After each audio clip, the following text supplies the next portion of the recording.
Bien, ahora vamos a interpretar para todos ustedes una pirecua que fue compuesta en la primera mitad del siglo XX en el idioma castellano. Esta pirecua se adjudica al maestro Nicolás Bartolo Juárez y se titula Camécuaro.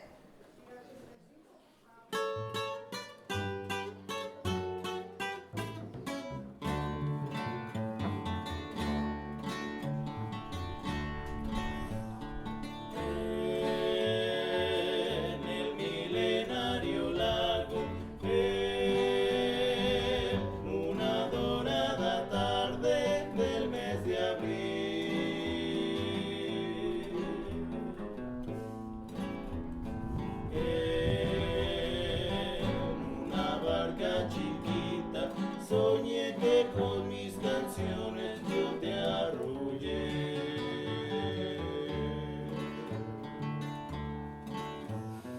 En el milenario lago, una dorada tarde del mes de abril.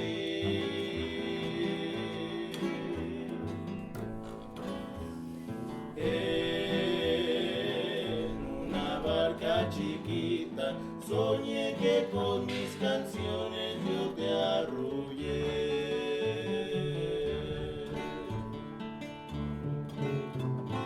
Camécuaro, eres hermoso espejo y en tus aguas se refleja el sol.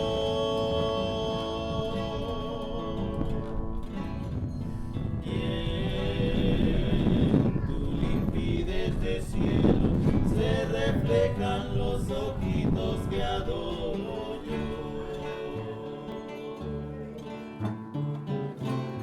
Camécuaro, eres hermoso espejo y en tus aguas se refleja el sol.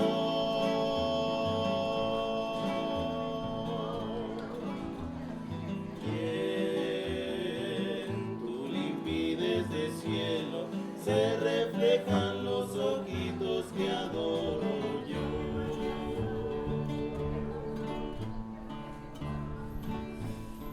En el milenario lago, en una dorada tarde del mes de abril,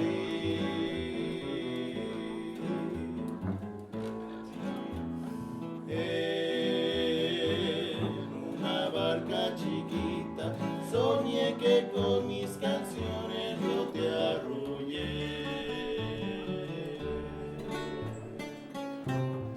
Camécuaro, eres hermoso espejo y en tu